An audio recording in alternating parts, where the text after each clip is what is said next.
আসসালামু আলাইকুম। হ্যালো প্রিয় মানুষজন। আশা করছি সবাই ভালো আছেন। আমাদের নতুন ভ্রমণ ভিডিওতে আপনাদের স্বাগতম। আজ আমরা যাচ্ছি পৃথিবীর সবচেয়ে বড় অবিচ্ছিন্ন সমুদ্র সৈকত কক্সবাজারে। তো চলুন শুরু করি আমাদের আজকের ভ্রমণ। ঢাকা থেকে কক্সবাজার এবার আমরা যাচ্ছি কক্সবাজার এক্সপ্রেস ট্রেনে। ট্রেনটি ঢাকার কমলাপুর থেকে প্রতি মঙ্গলবার ছাড়া সপ্তাহের বাকি 6 দিন কক্সবাজারের উদ্দেশ্যে ছেড়ে যায় রাত 10:30 তবে আমাদের নিয়ে এই ট্রেনটি প্রায় 2 ঘন্টা দেরিতে ছেড়ে যায়। এই ট্রেনের ভাড়া স্ক্রিনে দেখতে পাচ্ছেন। ট্রেন টিকিট অবশ্যই ভ্রমণের 10 দিন আগে কাটতে হবে। কক্সবাজার থেকে এই ট্রেনটি ঢাকার উদ্দেশ্যে ছেড়ে আসে পরদিন দুপুর 12:30। এটি ছাড়াও পর্যটক এক্সপ্রেস নামে আরেকটি ট্রেন ঢাকা থেকে প্রতি রবিবার বাদে সপ্তাহের বাকি 6 দিন সকাল 6:15 কক্সবাজারের উদ্দেশ্যে ছেড়ে আসে। আর কক্সবাজার থেকে পর্যটক এক্সপ্রেস ঢাকার উদ্দেশ্যে ছাড়ে রাত 8টায়। পর্যটক এক্সপ্রেস ট্রেনের ভাড়াও স্ক্রিনে দেখতে পাচ্ছেন। এনায় কোথায় যায়?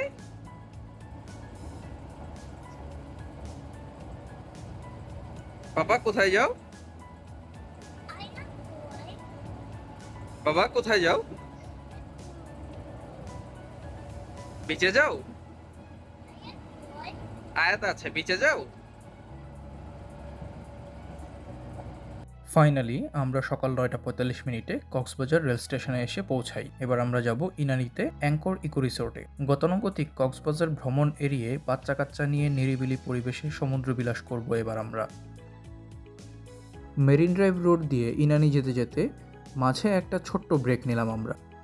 ইনায়া একটা রেস্টুরেন্টের কিডস জোনে খেলা শুরু করলো। ডলফিন মোড় থেকে অ্যাঙ্কর ইকো রিসোর্ট প্রায় 28 কিলোমিটার দূরে। যেতে সময় লাগে 1.5 থেকে 2 ঘন্টা। আমরা দুটো অটো নিয়েছিলাম, ভাড়া পড়েছিল 500 টাকা করে।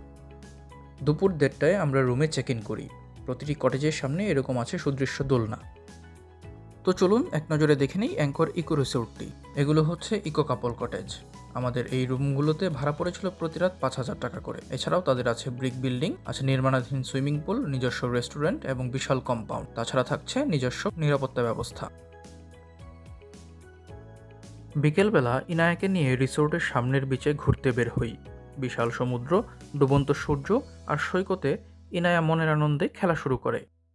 এখান থেকে মাত্র 2-3 মিনিটের হাঁটা দূরত্ব ইনানি নেভি জেটি, যেখান থেকে ডিসেম্বরে সেন্ট মার্টিনগামী শিপ চলাচল শুরু করবে।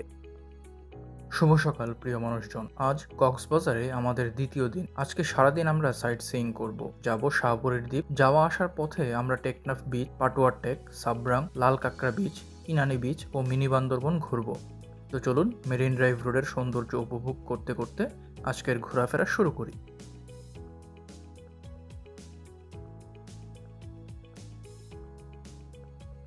আমরা এখন আছি টেকনাফ বিচে। এখানে মূলত মৎস্যজীবীদের আনাগোনা বেশি, তবে এখানে সমুদ্রের গর্জনটা শুনুন একবার। Just speechless. এখন আমরা চলে যাচ্ছি শাহপরীর দ্বীপ। প্রায় 2.5 ঘন্টা মেরিন ড্রাইভ রোড ধরে অবশেষে এসে পৌঁছেছি শাহপরীর দ্বীপ। দূরে যে পাহাড়গুলো দেখতে পাচ্ছেন সেগুলো মূলত মায়ানমারের পাহাড়। আকাশ পরিষ্কার থাকলে এখান থেকেই মায়ানমারের মংডু শহর দেখা যায়। এখান থেকে সেন্ট মার্টিনের দূরত্ব মাত্র 9 কিলোমিটার। শাহপরীর দ্বীপ থেকে এখন আমরা চলে এসেছি সাবরাং জিরো পয়েন্টে। এখান থেকে আমরা যেতে যেতে কয়েকটি স্পট দেখে চলে যাব মিনি বান্দরবন। আজ আমাদের কক্সবাজারের তৃতীয় ও শেষ দিন। আমরা আজকে চলে এসেছি সুগন্ধা পয়েন্টে। এখান থেকে আমরা রাত 8টার পর্যটক এক্সপ্রেসে ঢাকায় ব্যাক করব। গতকাল টায়ার্ড থাকার কারণে আর নতুন কোনো ভিডিও করা হয়নি। তো দেখা হচ্ছে নতুন কোনো ভ্রমণ গল্পে। ততদিন সবাই ভালো থাকুন। আল্লাহ হাফেজ।